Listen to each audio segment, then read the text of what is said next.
You can sit over there, my sister said, pointing to an empty corner. Her husband snickered. Then the bill arrived, $1,800. I picked it up, smiled, and said, "Not my problem." My name is Jenna, and I'm 27 years old. I work as a physical therapist in Milwaukee, Wisconsin, helping people recover from injuries and surgeries. I've always loved my job because it feels meaningful, and I've built a decent life for myself. I rent a small apartment, I have good friends, and I've learned to stand on my own 2 feet. But my relationship with my family, especially my older sister Vanessa, has always been complicated. Vanessa is 32, married to a guy named Troy, and together they live in what I can only describe as a carefully curated fantasy. They post constantly on social media about their expensive dinners, their designer clothes, their weekend trips to luxury resorts. Everything is for show. Everything is about status. And for as long as I can remember, Vanessa has treated me like I'm somehow beneath her because I don't live the same way. Growing up, we weren't close. Vanessa was the older, prettier, more popular sister. I was the quiet one who spent too much time studying and not enough time trying to impress people. Our parents adored Vanessa. They praised her looks, her confidence, the way she could command a room. Meanwhile, I was just there, the reliable one, the one who didn't cause trouble, the one who was easy to overlook. When Vanessa got married 3 years ago, she made it clear that her new life was on a different level. She stopped calling me unless she needed something. She stopped including me in family events unless it was absolutely necessary. And when she did invite me, it was always with this underlying message: "You don't belong here, but I'm being generous by letting you come." I tried not to let it bother me. I focused on my work, on building my own life, on being happy without needing her approval. But deep down, it stung. It stung every time she made a snide comment about my job, my apartment, my clothes. It stung every time she acted like I was an embarrassment. About 6 months ago, things started to change. Vanessa began calling me more often. At first, I thought maybe she was finally making an effort to reconnect. Maybe she wanted to repair our relationship. But it didn't take long to realize what was really happening. She needed money. It started small. She called one afternoon, her voice sweet and apologetic, saying she and Troy were a little short that month, and could I help them out with a few $100s. She promised to pay me back within a week. I hesitated, but she was my sister. I wanted to believe she was being genuine, so I transferred the money. A week passed, then 2, then a month. She never paid me back. Then she called again. This time it was for car repairs, another $500. Again, she promised to pay me back. Again, she didn't. Over the course of 6 months, I lent Vanessa nearly $4,000. Every time she had a reason. Every time she promised to pay me back. Every time, she never did. I kept a record of every transaction. I saved every text message, every promise, every excuse. I didn't know what I was going to do with it, but some instinct told me to keep track. The more I helped her, the worse she treated me. It was like she resented me for having money to lend her. She started making comments about how I must be doing better than I let on, how I was probably hiding money, how I should be more generous since she was family. She made me feel guilty for not giving her even more. Last week, she called me out of the blue. Her tone was cheerful, almost too cheerful. She said she wanted to take me out to dinner to thank me for everything I'd done. She said it was time to celebrate our sisterhood and spend some quality time together. She even mentioned that Troy wanted to get to know me better. I was skeptical. Vanessa doesn't do anything without a reason. But a small part of me wanted to believe she was being sincere. Maybe she really did want to make things right. Maybe she was finally acknowledging everything I'd done for her. She told me to meet her at an upscale steakhouse downtown. The kind of place where the menu doesn't list prices, and the wine list is thicker than a phone book. I felt uneasy about it, but I agreed. I wore a nice dress, did my hair, and tried to go in with an open mind. When I arrived, Vanessa and Troy were already seated at a large table near the window. There were 2 other couples with them, people I didn't know.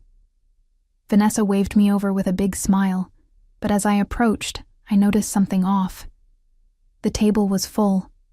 Every seat was taken except for one in the corner, away from everyone else. "You can sit over there," Vanessa said, gesturing to the empty corner seat like it was the most natural thing in the world. Troy snickered. The other couples exchanged glances but said nothing. I stood there for a moment, holding my purse, feeling the weight of humiliation settle over me. This wasn't a thank you dinner. This was another performance. Another way for Vanessa to show everyone that I didn't belong. I sat down in the corner seat without saying a word. The chair felt cold and distant, like I was sitting at a separate table altogether. The conversation flowed around me, loud and animated, but I wasn't included. Vanessa held court at the center, laughing too loudly at Troy's jokes, touching his arm in that exaggerated way she always did when she wanted people to see how happy they were. I picked up the menu and tried to focus on the options. Everything was expensive. Appetizers started at $30. Entrees ranged from $50 to $100. The wine list was absurd. I wasn't planning to order much. I didn't want to contribute to whatever spectacle this was turning into. Troy ordered a bottle of wine for the table. $200. Vanessa ordered oysters as an appetizer. The other couples followed suit, ordering expensive cocktails, seafood towers, steaks. Vanessa kept encouraging everyone to order more, to try the specials, to indulge. She was playing the role of the generous hostess, and everyone was eating it up. I ordered a salad and water. Vanessa glanced at me, her smile tight. "That's all you're getting? Come on, Jenna. Live a little. This is a celebration." "I'm fine," I said quietly. She rolled her eyes and turned back to the group. My sister is always so practical. She doesn't know how to enjoy herself. The table laughed. I felt my face burn, but I kept my expression neutral. I wasn't going to give her the satisfaction of seeing me upset. The dinner dragged on. The conversation revolved around vacations, new cars, designer handbags. Vanessa made sure everyone knew about the trip she and Troy were planning to the Caribbean. She talked about the private villa they'd rented, the yacht they'd be sailing on, the spa treatments she'd already booked. It was all so performative, so calculated to impress. At one point, one of the other women asked me what I did for work. Before I could answer, Vanessa cut in. "Oh, Jenna's a physical therapist. She works with old people and athletes. It's sweet, really. Very humble." The way she said humble made it sound like an insult, like my job was something to be pitied. "It's actually really fulfilling," I said, keeping my voice steady. "I help people regain their mobility and independence. It's rewarding." Vanessa waved a hand dismissively. Sure. Not everyone can have a glamorous career." I didn't respond. There was no point. Vanessa wasn't interested in a real conversation. She just wanted to put me down in front of her friends. As the evening wore on, I started to notice something. Vanessa kept glancing at her phone, and whenever she did, her expression tightened. Troy seemed tense too. At one point, they excused themselves to the restroom together, and when they came back, Vanessa's smile looked forced. I wondered if something was wrong, but I didn't ask. I just wanted the night to be over. Finally, dessert was served. Vanessa ordered a chocolate souffle for the table to share. More champagne was poured. The bill was going to be astronomical, and I had a sinking feeling about what was coming next. When the waiter brought the check, he placed it in the center of the table. Everyone glanced at it, then looked away. The silence was awkward. Vanessa picked up the check, her eyes scanning the total, and then she set it down with a dramatic sigh. $1,800, she announced, her voice loud enough for everyone to hear. "Well, that's what happens when you celebrate properly." She looked around the table expectantly, but no one reached for their wallet. The other couples shifted uncomfortably. It became clear that they thought Vanessa and Troy were covering the bill. Vanessa's smile faltered. She glanced at Troy, who shrugged. Then she looked at me. "Jenna, why don't you take care of this? You've been so generous lately. Consider it your contribution to the evening." I stared at her. My heart pounded in my chest. This was it. This was the real reason she'd invited me. She'd orchestrated this entire dinner, invited these people, ordered all this expensive food and wine, and now she expected me to pay for it. I could feel everyone's eyes on me. The other couples looked embarrassed, like they wanted to disappear. Troy smirked, clearly enjoying the show. For a moment, I didn't know what to do. Part of me wanted to scream.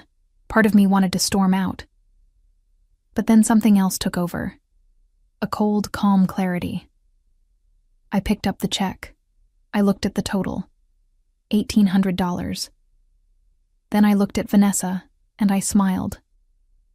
"Not my problem," I said. I set the check back down on the table and stood up.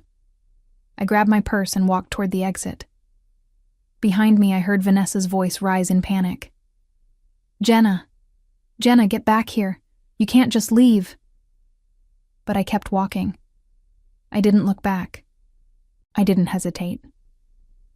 I walked out of that restaurant and into the cool night air, and for the first time in months, I felt free. Vanessa called me 17 times that night. I didn't answer. Troy sent me a string of angry text messages, calling me selfish and ungrateful. I blocked him. Vanessa left voicemails, her tone shifting from anger to desperation to guilt-tripping. I deleted them all. I knew this wasn't over. I knew Vanessa wouldn't let this go. But I also knew something else. I was done being her doormat. The next morning, I woke up to 32 missed calls and twice as many text messages. Most of them were from Vanessa, but a few were from our mom. My stomach twisted as I scrolled through them. Vanessa had already gotten to her. I called my mom back, bracing myself for what was coming. "Jenna, what on earth were you thinking?" she said the moment she picked up. "Vanessa told me what you did. How could you embarrass her like that?" I took a deep breath. "Mom, did she tell you that she invited me to dinner just so she could stick me with an $1,800 bill?" There was a pause. "She said it was supposed to be a family dinner. She said you offered to pay." "I never offered to pay. She assumed I would. She's been using me for months, Mom. She's borrowed almost $4,000 from me and hasn't paid back a single cent." Another pause. Longer this time. "Well, she's your sister. You should help her when she needs it." I did help her, over and over, and she never once thanked me. She just kept asking for more. My mom sighed, that same tired sigh she always made when she didn't want to deal with conflict. "Jenna, I don't want to get involved in whatever is going on between you two. Just try to work it out. She's family. She treats me like garbage, Mom, and you're taking her side without even hearing my side of the story." "I'm not taking sides. I just think you're both adults and you should figure this out." I hung up. There was no point in continuing the conversation. My mom had always favored Vanessa, always made excuses for her, always expected me to be the understanding one, the forgiving one, the one who bent over backward to keep the peace. I spent the rest of the day trying to distract myself with work. I had back-to-back appointments with patients, and I threw myself into helping them. It felt good to focus on something productive, something that mattered.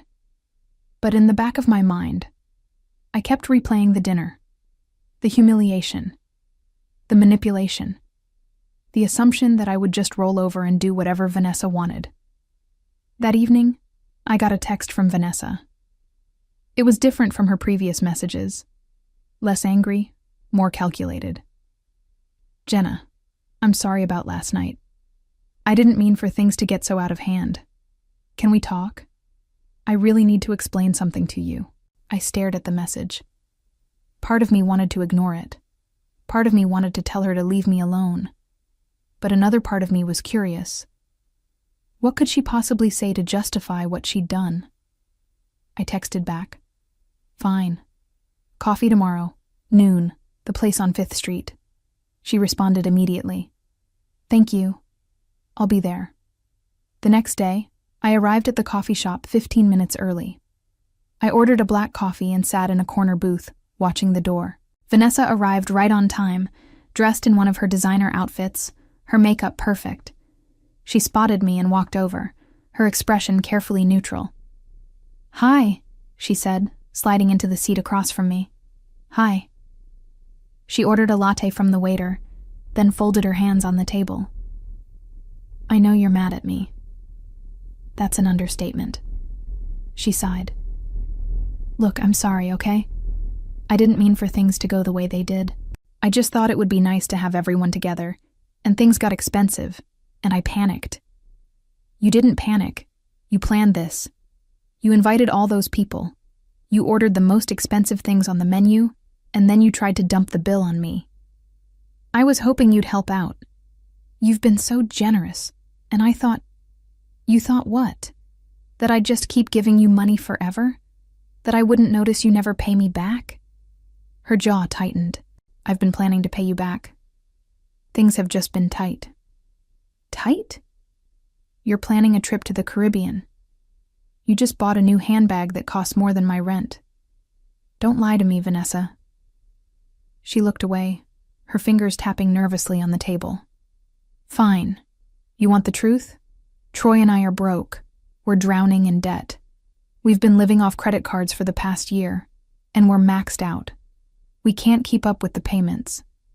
The trip, the dinners, the clothes, it's all for show. It's all fake. I stared at her. And you thought the solution was to take money from me? You're the only person I could ask. Mom and Dad don't have anything. My friends would judge me if they knew the truth. You were the only option. So you used me. I didn't use you. I needed help. You used me, I repeated, my voice firm. You didn't ask for help. You manipulated me. You made me feel guilty. You treated me like I was beneath you, and then you had the audacity to expect me to bail you out. She didn't say anything. She just sat there, her expression shifting between guilt and defensiveness. I want my money back, I said. All of it. $4,000. She laughed bitterly. I don't have $4,000. Then you better figure it out, because I'm done being your personal ATM. She leaned forward, her voice dropping. You're really going to do this? You're going to turn your back on your own sister? You turned your back on me a long time ago, I said. You just didn't notice because you were too busy using me. I stood up, leaving my half-finished coffee on the table. I'll give you 2 weeks to come up with the money. If you don't, I'm taking legal action. Her eyes widened. You wouldn't. Try me. I walked out of the coffee shop, leaving her sitting there alone. My hands were shaking, but I felt strong. For the first time in years, I wasn't backing down. 2 weeks passed, and Vanessa didn't contact me once. I checked my bank account every day, hoping to see a deposit. Nothing. I wasn't surprised, but I was disappointed. Part of me had hoped she'd prove me wrong, that she'd actually take responsibility for once. On the 15th day, I got a text from her. Can we meet? Please. I have something to tell you. I agreed to meet her at a park near my apartment. It was a public space, neutral territory. I didn't want to deal with another scene at a restaurant or coffee shop. When I arrived, Vanessa was already there, sitting on a bench. She looked terrible. Her hair was pulled back in a messy ponytail, her face bare of makeup. She was wearing jeans and a plain sweater. I'd never seen her look so ordinary. Thanks for coming, she said, as I sat down beside her. Do you have my money? She shook her head. No, I don't, but I need to explain something to you. I crossed my arms. Go ahead. She took a deep breath. Troy left me. I blinked. What? He left, 3 days ago. He said he couldn't handle the pressure anymore. He said he was tired of pretending, tired of the debt, tired of everything. He packed a bag and moved in with his brother. I didn't know what to say. I felt a flicker of sympathy, but it was quickly overshadowed by frustration. I'm sorry, Vanessa, but that doesn't change the fact that you owe me money. I know, but I don't have it. I don't have anything. The credit cards are all maxed out. The bank accounts are empty. Troy took his half of what little savings we had left. I'm completely broke. Then get a job. Sell your stuff. Figure it out. She laughed, but it was hollow. I've been trying. I applied to 12 places. No one wants to hire me. I don't have any real skills. I've been a housewife for 3 years. And all the designer stuff? It's fake. Knockoffs. I can't sell it for anything. I stared at her. You've been pretending this whole time? She nodded, tears welling up in her eyes. Everything was fake. The trips, the clothes, the lifestyle. We were just trying to keep up appearances. We thought if we looked successful, we'd eventually become successful. But it all fell apart. I wanted to feel bad for her. I really did. But all I could think about was how she'd dragged me into her mess, how she'd used me to prop up her fake life. Vanessa, you made your choices. You chose to live beyond your means. You chose to lie to everyone. You chose to take money from me and never pay it back. I can't fix this for you. I'm not asking you to fix it. I'm just asking for more time. I gave you 2 weeks. You didn't even try. I did try. I just don't have the money. Then we're going to court. Her face crumpled. Please, Jenna, don't do this. I'm your sister. You keep saying that like it means something. But you've never treated me like a sister. You've treated me like a convenience. She wiped her eyes. I know I've been terrible to you. I know I don't deserve your help. But I'm begging you. Please don't take me to court. It'll destroy what's left of my life. I stood up. You destroyed your own life, Vanessa. I'm just protecting mine. I walked away, leaving her crying on the bench. My chest felt tight, but I didn't look back. I couldn't let guilt control me anymore. Over the next few days, I contacted a lawyer. I explained the situation, showed him the records I'd kept. Every transaction, every text message, every promise Vanessa had made. He told me I had a solid case for small claims court. You've documented everything, he said. That's going to work in your favor. Just be prepared for it to get messy. Family cases always do. I filed the paperwork. A court date was set for 6 weeks out. I sent Vanessa a formal notice through the court. She had the option to settle before the hearing, but I doubted she would. In the meantime, I tried to go about my life as normally as possible. I focused on my patients, went to the gym, spent time with friends. But the situation with Vanessa hung over me like a dark cloud. I couldn't stop thinking about it. One evening, I got a call from my mom. Jenna, I heard you're taking Vanessa to court. Is that true? Yes. How could you do that to your own sister? She owes me $4,000, Mom. She's had months to pay me back, and she hasn't. She's going through a divorce. She's struggling. Can't you be more understanding? I've been understanding for years.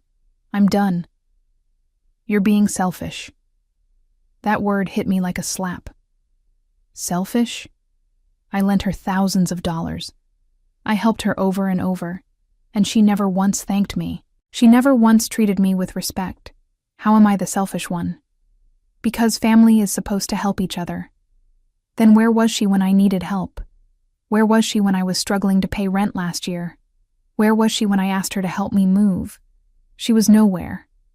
She only shows up when she needs something from me. My mom sighed. I just think you're making a mistake. That's your opinion, but I'm not changing my mind." I hung up before she could say anything else. My hands were trembling. I felt angry and hurt and exhausted. It seemed like no matter what I did, I was the one being painted as the villain. A few days later, I received a strange email. The subject line read, "You need to see this." I opened it. There was no message, just a link to a social media post. I clicked it and found myself on Vanessa's profile. She'd posted a long, rambling message about how she was being attacked by her own family. She didn't mention me by name, but it was obvious who she was talking about. She painted herself as the victim, someone who was down on her luck and being kicked while she was already on the ground. The comments were full of sympathy. People I didn't know were calling me heartless, calling me cruel, telling Vanessa to stay strong. I felt sick. She was trying to manipulate public opinion, to turn people against me before the court date. It was classic Vanessa, always playing the victim, always twisting the truth. But I had something she didn't have. I had the truth, and I had proof. The next few weeks were brutal. Vanessa continued her social media campaign, posting updates about her struggles, her heartbreak, her financial ruin. She never mentioned the money she owed me. She never mentioned the years of manipulation. She just painted herself as a woman who'd been abandoned by everyone, including her own sister. I wanted to respond. I wanted to post the screenshots, the transaction records, the proof that she'd been lying. But my lawyer advised against it. "Don't engage," he said. "Let her dig her own grave. When we get to court, the facts will speak for themselves." So I stayed silent. But it was hard. It was hard watching people believe her lies. It was hard seeing mutual acquaintances take her side without knowing the full story. My mom called again. This time, she was angry. "I saw what you're doing to Vanessa. Everyone's talking about it. Do you have any idea how embarrassing this is for our family?" "I'm not doing anything to Vanessa. She's doing this to herself. You're taking her to court over money. Family doesn't sue family. Family doesn't steal from family either. She didn't steal. She borrowed. Borrowing means you pay it back. She never intended to." My mom's voice turned cold. "If you go through with this, you're going to regret it. You're going to tear this family apart." "This family was already torn apart, Mom. You just didn't notice because it was convenient to ignore it." She hung up on me. I sat in my apartment, staring at my phone, feeling completely alone. My sister hated me. My mom had taken her side. I didn't even bother reaching out to my dad because I knew he'd just echo whatever my mom said. The only person who understood was my friend Brianna. She'd been supportive from the beginning, listening to me vent, encouraging me to stand my ground. "You're doing the right thing," she said one night over dinner. "Your family is toxic. They've been using you for years." "I know, but it still hurts." "Of course it hurts, but that doesn't mean you should back down. You deserve to be treated with respect." I nodded, but the weight of everything felt crushing. A week before the court date, something unexpected happened. I received a call from an unknown number. I almost didn't answer, but something made me pick up. "Hello? Hi, is this Jenna?" "Yes. Who is this?"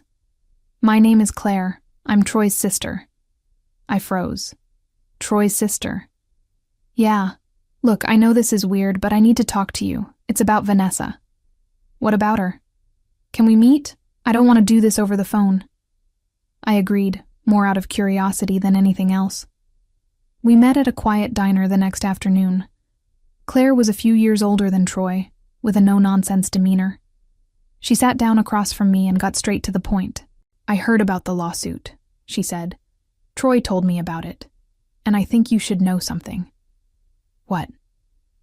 "Vanessa has been lying to you, not just about the money, about everything." I leaned forward. "What do you mean?" Claire pulled out her phone and showed me a series of text messages. They were between Troy and Vanessa, dated over the past several months.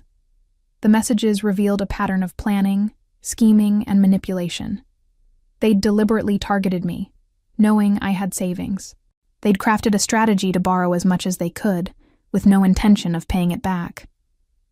One message from Vanessa read, "Jenna's so easy to guilt. Just play the family card and she'll hand over whatever we need." Another from Troy, "We should milk this as long as we can. She won't say no." I felt like I'd been punched in the stomach. "Why are you showing me this?" "Because Troy's an idiot, but Vanessa's a snake. She manipulated him just as much as she manipulated you. When things fell apart, she blamed him for everything. She told people he was abusive, that he controlled the finances, that everything was his fault. None of it's true. He's staying with me now, and he's a mess. I don't want her to get away with destroying him and you." Why didn't he say anything before? He was ashamed. He knew what they were doing was wrong, but he went along with it because he loved her. He thought they could fix things, but Vanessa was never interested in fixing anything. She just wanted to maintain her image. I stared at the messages, my hands shaking. "Can I have copies of these?" "That's why I'm here. I already sent them to your email." I looked up at her. "Thank you." She nodded. "Vanessa's been playing victim for too long. It's time someone held her accountable." After Claire left, I forwarded the messages to my lawyer. He called me an hour later. "This changes everything," he said. "This is proof of intentional fraud. She's not just going to owe you the money. She could face criminal charges." I felt a strange mix of vindication and sadness. Vindication because I finally had undeniable proof that I wasn't crazy, that Vanessa had been using me all along. Sadness because this was my sister, and it had come to this. The court date arrived. I dressed carefully, opting for a simple blouse and slacks. Professional, calm, composed. I arrived at the courthouse early and sat in the waiting area, my folder of evidence in my lap.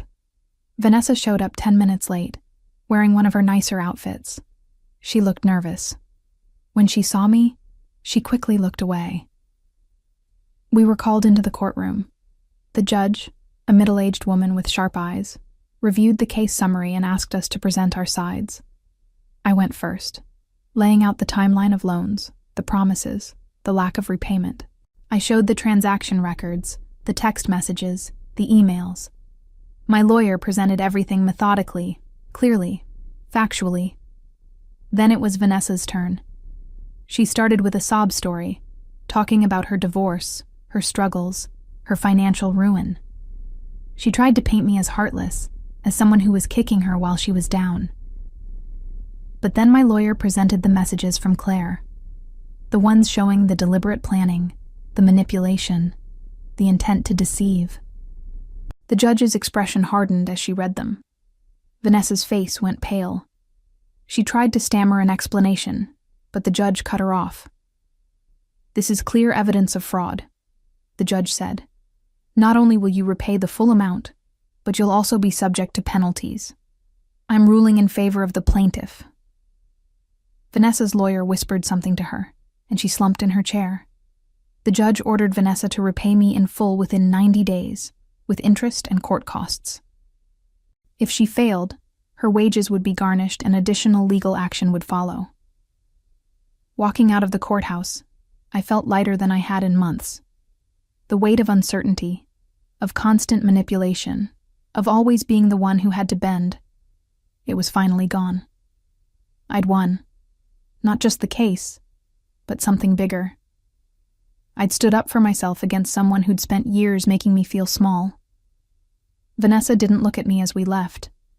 She and her lawyer walked quickly toward the parking lot, her shoulders hunched, her face hidden behind oversized sunglasses.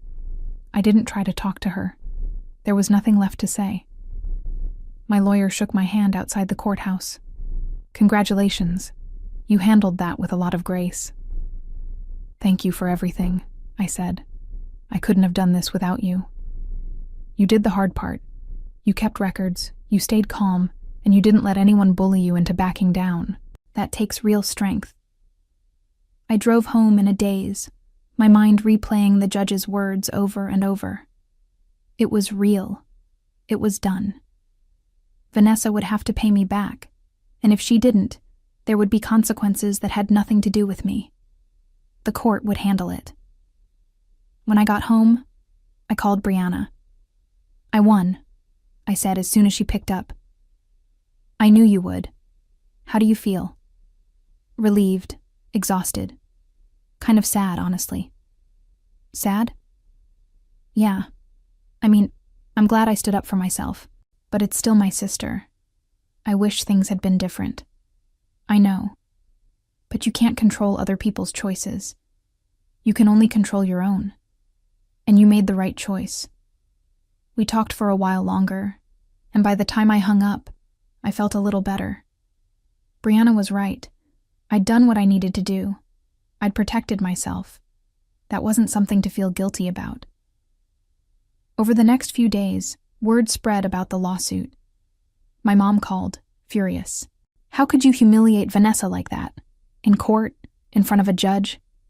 "She humiliated herself, Mom. She committed fraud. The judge said so." "You've ruined her life." "No, she ruined her own life. I just refused to let her ruin mine, too." My mom didn't call again after that. Neither did my dad. It hurt. But I wasn't surprised. They'd chosen their side a long time ago. A week after the court ruling, I received an envelope in the mail. It was from Vanessa. Inside was a check for $1,000 and a short note. "This is all I can manage right now. I'll send more when I can. I'm sorry for everything." I stared at the note for a long time. The apology felt hollow, like something she wrote because she had to, not because she meant it. But the check was real. It was a start. I deposited it and sent her a brief email acknowledging receipt. I didn't say anything else. I didn't need to.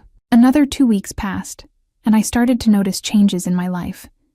Without the constant stress of Vanessa's manipulation, I felt calmer, happier.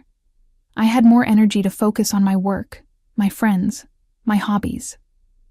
I started going to a yoga class on Saturday mornings. I spent more time reading. I even started dating again, something I'd put on hold for months because I'd been too drained to invest in anything new. One evening, I ran into an old college friend, Isabel, at a bookstore. We'd lost touch over the years, but we spent an hour catching up over coffee. She told me about her life, her career as a graphic designer, her recent move to Milwaukee. "I've been meaning to reach out," she said. "I saw on social media that you're a physical therapist now. That's amazing. Thanks. I love it." "Are you happy?" The question caught me off guard. "Yeah," I said slowly. "I am. It's been a rough few months, but I'm in a good place now." She smiled. "You seem different, more confident. I like it." Her words stayed with me. I did feel different, stronger, more sure of myself. Standing up to Vanessa hadn't just been about the money. It had been about refusing to accept being treated as less than I deserved. About a month after the court case, I received another payment from Vanessa. $500, then another 2 weeks later. $400. She was paying me back in small increments, but she was paying. I didn't reach out to thank her or acknowledge the payments beyond confirming receipt. Our relationship, whatever it had been, was over. One Saturday afternoon, I was grocery shopping when I ran into Troy. He looked thinner, older. We made eye contact, and for a moment, I thought he'd walk past me without saying anything, but he stopped. "Hey," he said awkwardly. "Hi. I heard about the court case. Claire told me she talked to you." "Yeah." He shifted uncomfortably. "I'm sorry. For everything. I know I was part of it. I should have stood up to Vanessa. I should have stopped it before it got that bad." I nodded. "You should have. I know. I was a coward. I just wanted to keep her happy. and I didn't think about who was getting hurt in the process. Well, now you know. He looked down. For what it's worth, I'm glad you took her to court. She needed to face consequences. She never has before. Yeah, I figured that out. We stood there for another moment, the silence heavy and uncomfortable. Then he nodded and walked away. I watched him go, feeling nothing. No anger, no pity, no relief. Just emptiness. That chapter of my life was closed. By the time Vanessa finished paying me back, nearly 5 months had passed since the court case. The final payment arrived with no note, no message, just a check for the remaining balance. I deposited it and sent a single-line email. Debt repaid in full, no further contact necessary. She didn't respond. I didn't expect her to. I never saw Vanessa again. I heard through mutual acquaintances that she'd moved to a different city, started working in retail, and was slowly rebuilding her life. I didn't follow her on social media. I didn't ask for updates. She was no longer my concern. My relationship with my parents never recovered. They reached out once, months later, with a vague invitation to Thanksgiving dinner. I politely declined. They didn't push. I think they knew the damage was permanent. But I was okay with that. I'd built a life for myself that didn't depend on their approval or Vanessa's drama. I had good friends, meaningful work, and a sense of peace I hadn't felt in years. And I'd learned something important. Sometimes, the people who hurt you the most are the ones who are supposed to love you. But you don't owe them your pain. You don't owe them forgiveness. You only owe yourself the dignity of walking away. 6 months after the court case, I was living a completely different life.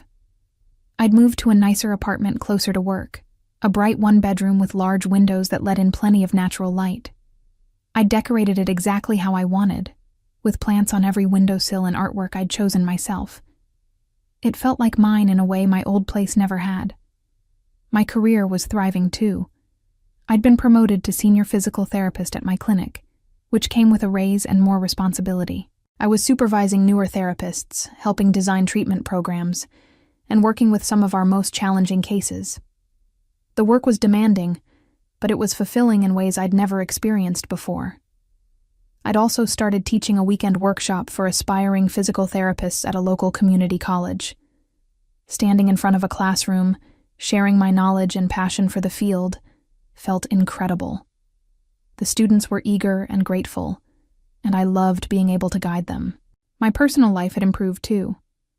I was dating someone I'd met at the gym, a kind and straightforward guy named Patrick who worked as a landscape architect.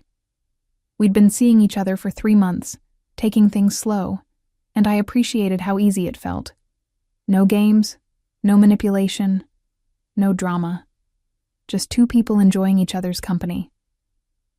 One Thursday evening, I was at Brianna's apartment for dinner. She'd made pasta and we were sitting on her couch, drinking wine and talking about nothing in particular.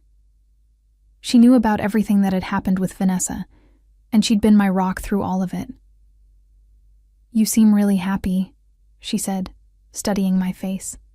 Like, genuinely happy. Not just okay, but actually thriving. I smiled. I am. I feel like I'm finally living my life on my own terms. You deserve it. After everything you went through, you deserve every good thing that comes your way. Thanks. I don't think I could have gotten through it without you. She waved a hand dismissively. You would have been fine. You're stronger than you think. We were interrupted by my phone buzzing. I glanced at it and saw an unknown number. I almost ignored it, but something made me answer. Hello? Is this Jenna? The voice was female, young, uncertain. Yes. Who is this? My name is Ashley. I'm Troy's girlfriend. Well, ex-girlfriend now. I sat up straighter. Okay. What can I do for you? I need to talk to you about Vanessa. Can we meet? I hesitated. I'd moved on from all of that. I didn't want to get dragged back into their mess. I don't really have anything to do with Vanessa anymore. Please. It's important. She's doing the same thing to someone else, and I think you're the only person who can help. I closed my eyes. Of course she was. Of course Vanessa hadn't learned anything. Fine.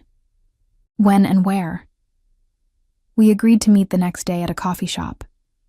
When I told Brianna what was going on, she frowned. Are you sure you want to get involved in this? No. But if she's scamming someone else, I can't just ignore it.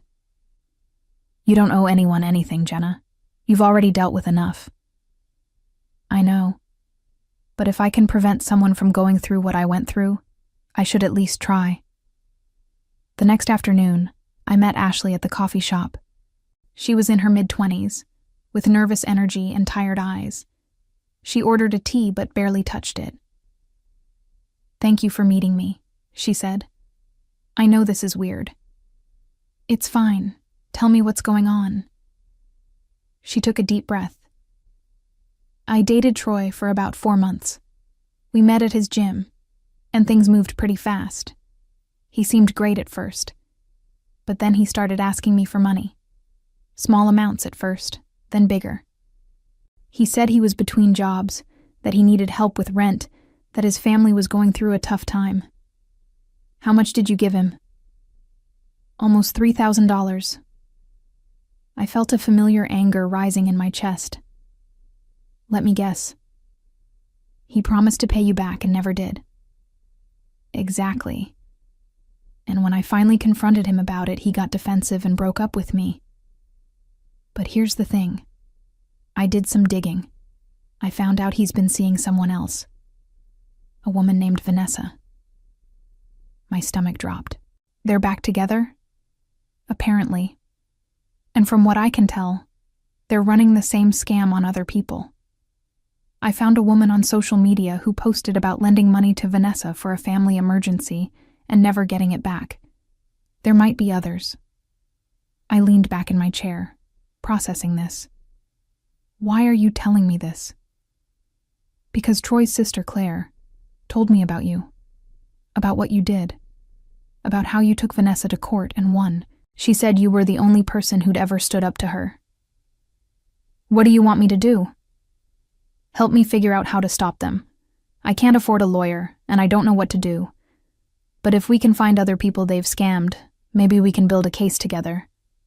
I looked at Ashley's desperate face and felt something shift inside me. I'd moved on from Vanessa. I'd built a new life. But hearing that she was doing the same thing to other people, that she hadn't learned anything, that she was still out there hurting people, it made my blood boil. Okay, I said, let's figure this out. Over the next 2 weeks, Ashley and I became unlikely allies. We met several times, comparing notes and tracking down other people who might have been scammed by Vanessa and Troy.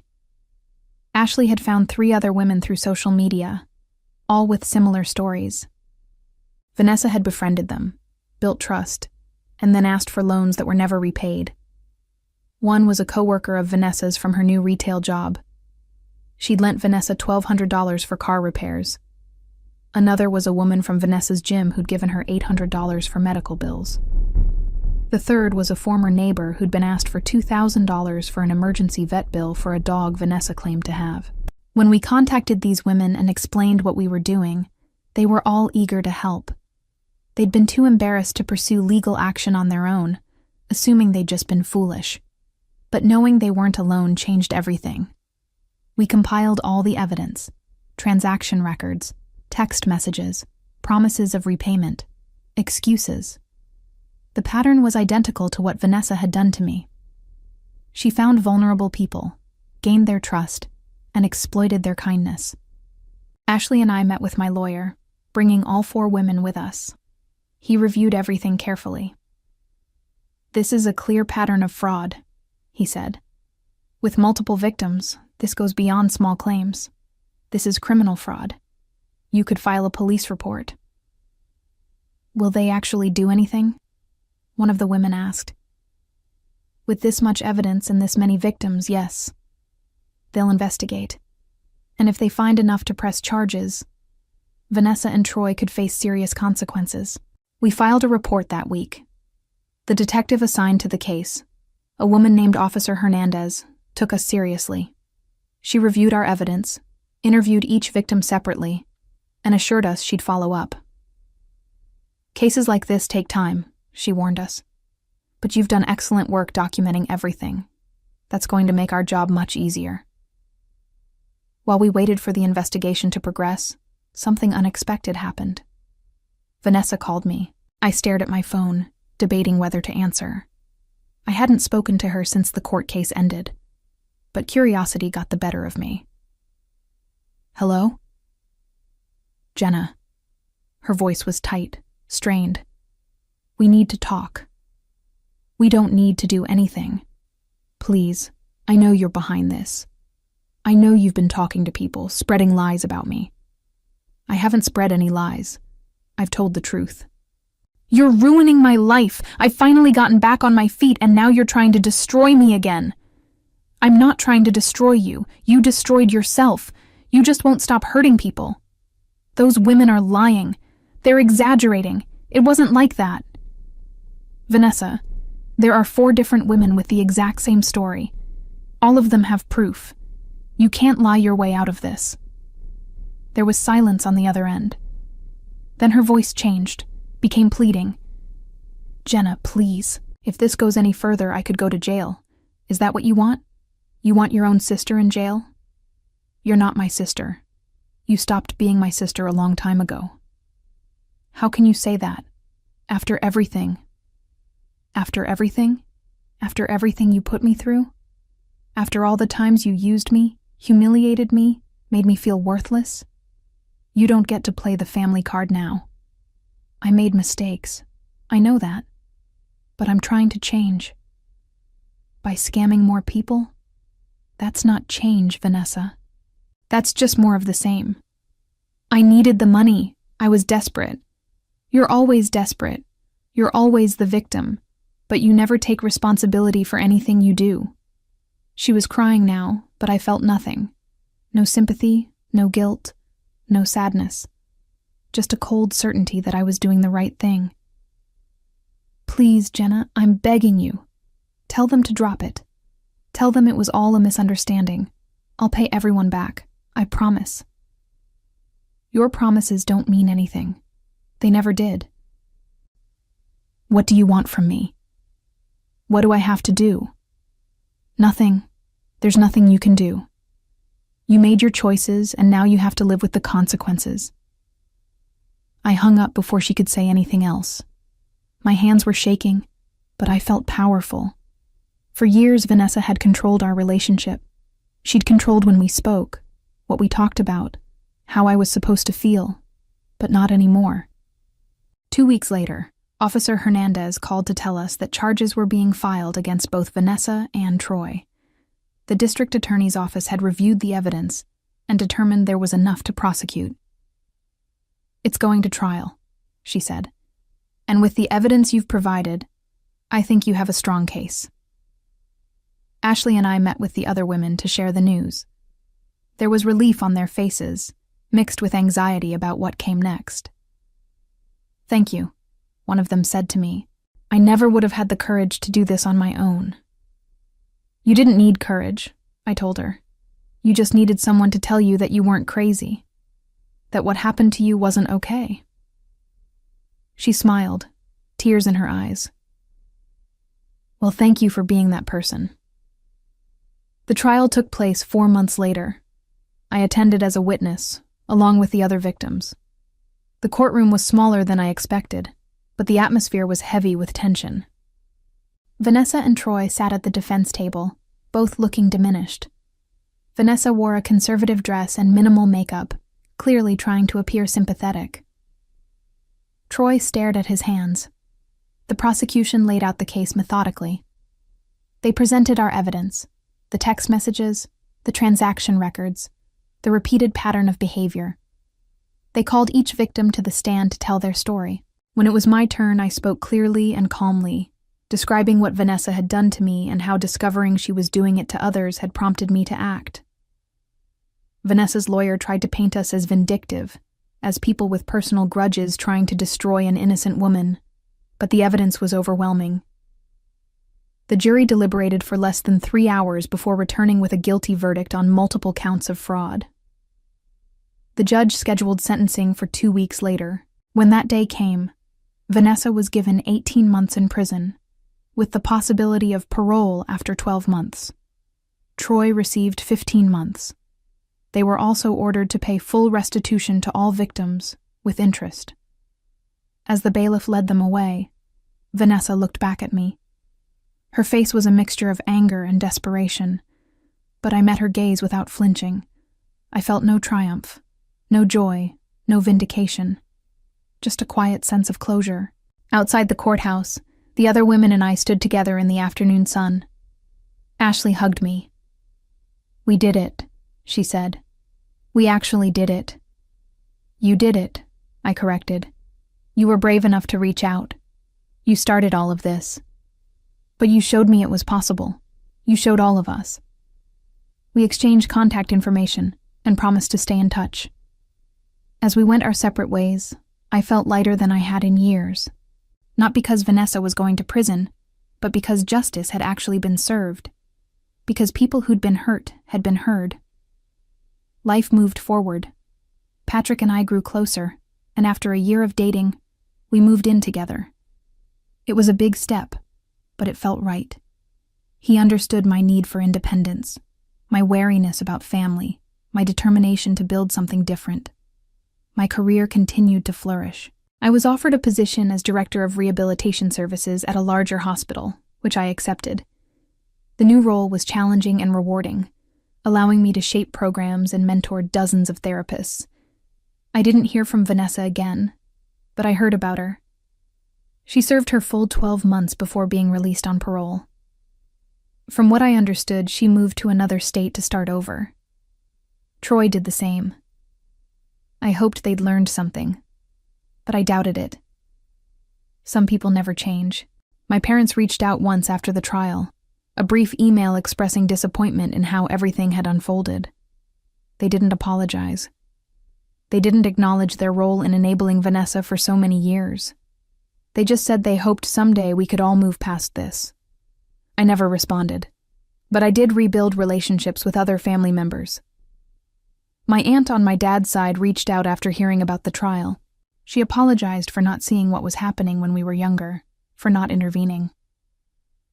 We started having lunch once a month, and those conversations helped me understand that not all family connections were toxic.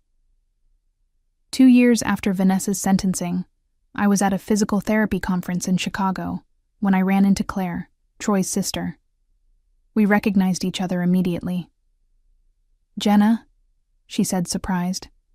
"How are you?" "I'm good. Really good. You?" "Same.